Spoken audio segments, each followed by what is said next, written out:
안녕하세요. 테슬라 주주 여러분. 테슬라가 유럽에서 공개한 FSD 안전자료에는 충돌률과 차량 움직임이 함께 담겼는데 조사 기간은 2026년 4월 10일부터 7월 26일까지입니다. 대상 국가는 네덜란드, 리투아니아, 에스토니아, 덴마크, 벨기에이며 150ms 안에 속도가 시속 8km 이상 변한 사건을 충돌로 잡았습니다. 같은 차량에서 들어온 텔레메트리를 사용하고도 도로는 지도와 차선수, 진입통제 구조에 따라서 고속도로와 일반 도로로 나눴습니다. 전체 도로에서 FSD 충돌률은 수동 주행보다 5.2배 낮았습니다. 고속도로에서는 4,190만 킬로미터를 달리는 동안 충돌이 한 건도 없었고 수동주행은 4억 2,930만 킬로미터에서 88건 기록했습니다. 주행거리당 충돌률을 계산하면 FSD가 8.5배 안전했습니다.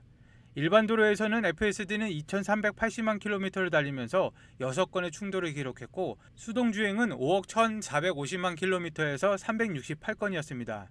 FSD 충돌률이 2.8배 낮았죠. 고속도로와 도심, 교외도로를 모두 합쳐도 FSD를 켰을 때 한 번의 사고가 발생하기 전까지 더 먼 거리를 달렸던 것입니다.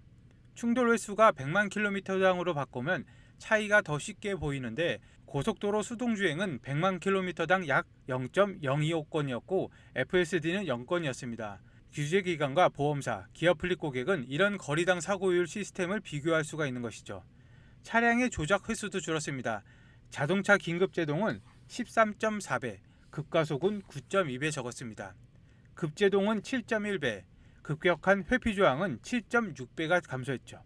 앞차와의 간격을 먼저 조정하고 교차로와 합류 지점에서 미리 속도를 낮췄기 때문에 마지막 순간에 브레이크와 스티어링 휠을 크게 움직일 일이 줄었던 것입니다.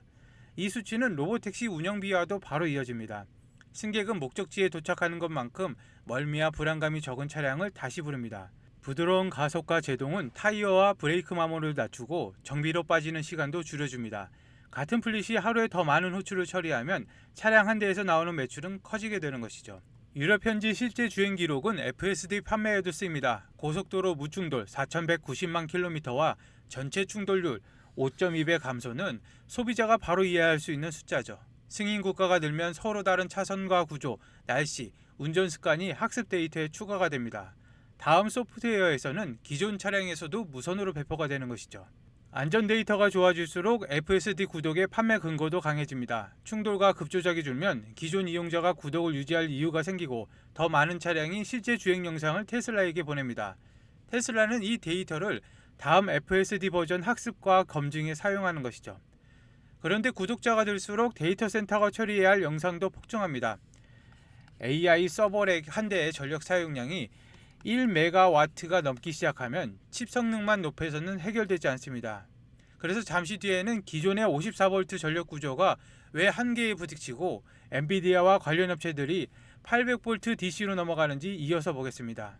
2026년 2분기 말 전세계 FSD 유료 고객은 약 148만 명으로 전년 대비 56% 증가를 했습니다. 이 가운데 55%는 일시불 구매자였고 45%는 월 구독자였는데 월 구독자는 66만 6천 명입니다. 북미 구독료 99달러를 적용하면 매달 약 6,590만 달러, 연간으로는 약 7억 9천만 달러가 들어옵니다.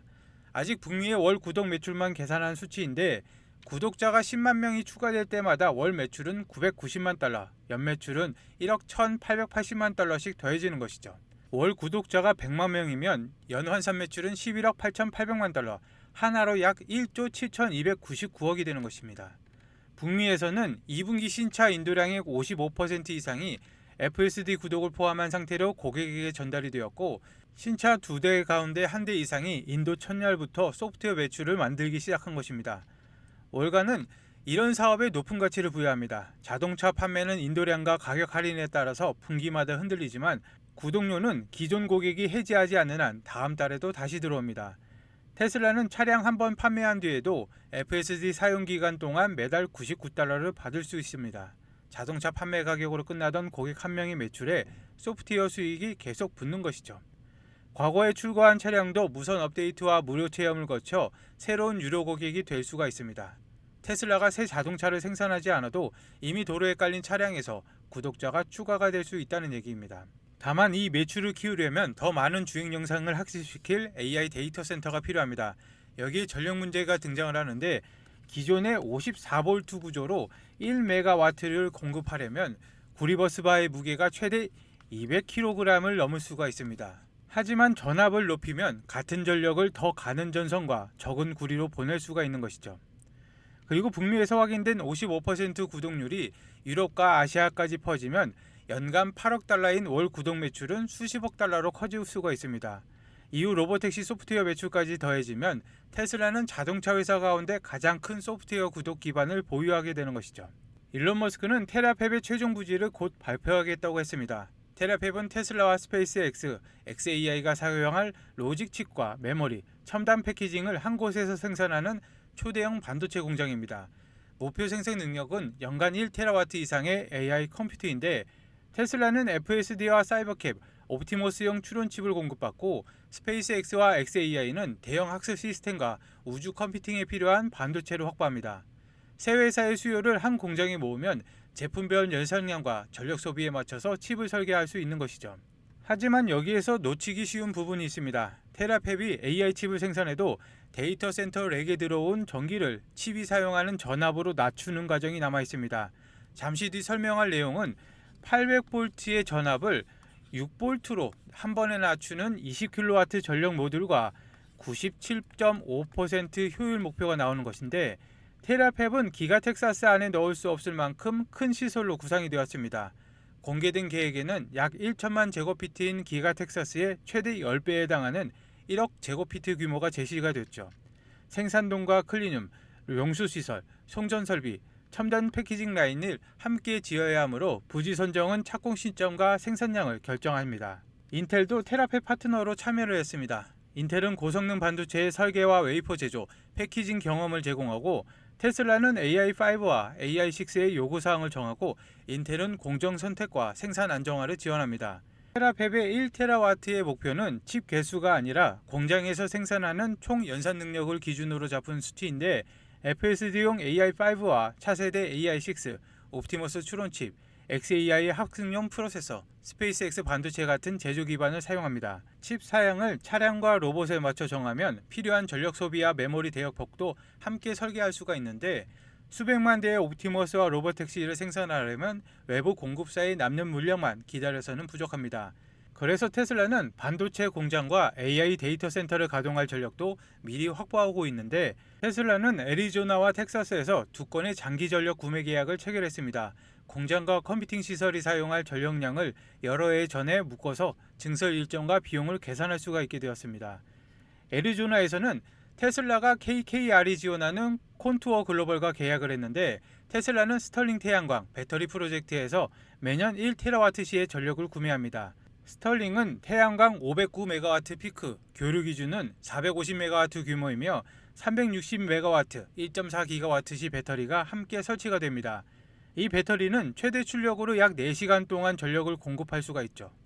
본 공사는 2026년 3분기에 시작되고 2027년 3분기부터 첫 전력이 공급됩니다.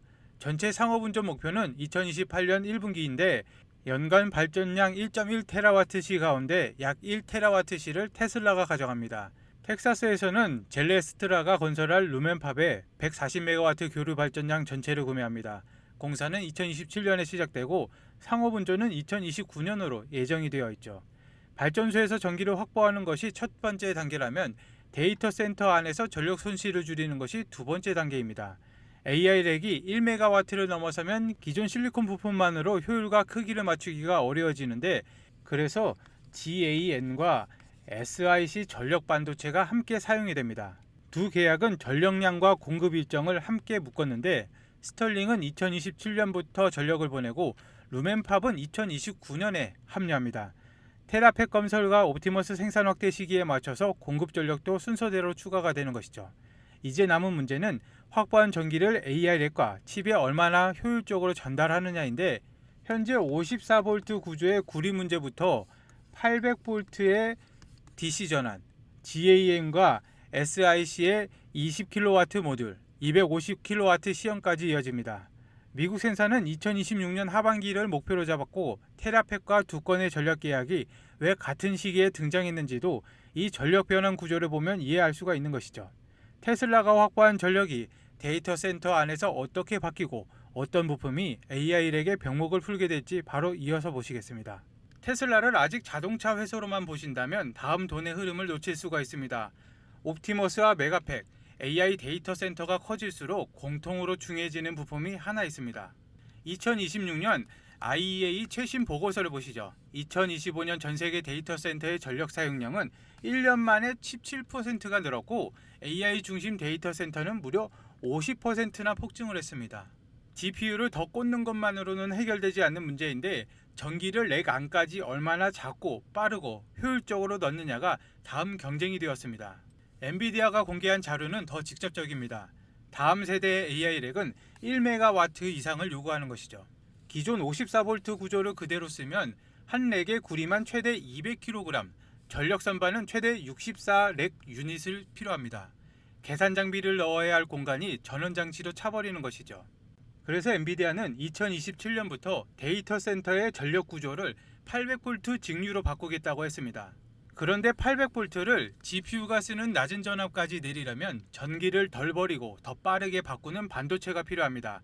여기서 기존 실리콘보다 중요도가 커지는 소재가 지라갈륨 GaN과 탄산규소 SiC입니다. 그리고 일반 투자자분들에게는 아직 생소하지만 이 두 기술을 함께 개발하는 미국 상장사가 있습니다. 회사 자료만 보고 믿을 수는 없겠죠. 그래서 다른 증거를 갖고 왔는데 엔비디아가 공개한 800V 생태계의 실리콘 파트너 명단에 이 회사가 들어가 있습니다. 이 회사는 올해 GTC 2016에서 800V를 6V로 한 번에 낮추는 20kW 보드를 공개했습니다. 목표 피크 효율은 97.5% 그리고 250kW급 고체 변압기까지 시연을 했습니다. 그리고 더 중요한 시점이 있는데 이 회사는 글로벌 파운드리스와 미국 내 지혜인 개발과 생산을 위한 장기 파트너십을 맺었습니다.